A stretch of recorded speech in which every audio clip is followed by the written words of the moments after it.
நம்ம எல்லாரோட வாழ்க்கையிலயும் கண்டிப்பா இந்த ஹேஷ்டேக் ஃபேஸ் பண்ணியிருப்போம். எனக்கு மட்டும் ஏன்டா இப்படி நடக்குது? என்னடா வாழ்க்கை இது? ஏன்டா? ஏன்?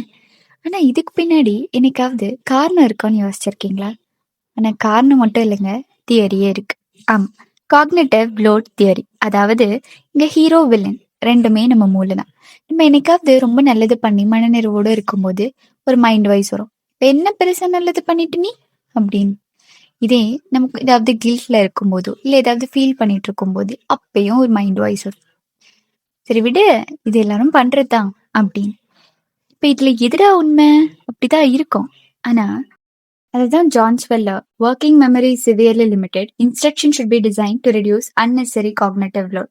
அதாவது நம்ம ஒர்க்கிங் மெமரி ரொம்பவே லிமிட்டெட். காக்னிட்டிவ் லோட் அந்த ஒர்க்கிங் மெமரியை டிஸ்டர்ப் பண்ணும்போது கண்டிப்பா நம்ம ஒர்க் டிஸ்டர்ப் ஆகும். ஸோ அடுத்த தடவை இந்த காக்னிசன்ட் லோட், அதாவது உங்க 6ஆம் அறிவு உங்களுக்கு ஏதாவது அறிவுரை சொல்ல வரும்போது நீங்க அவங்கிட்ட போயிட்டு கொஞ்ச நேரம் உட்காருங்க ப்ரோ. நான் 1008 டென்ஷனில் இருக்கேன் ப்ரோ. ப்ளீஸ் ப்ரோ, தப்பாக எடுத்துக்காதீங்க.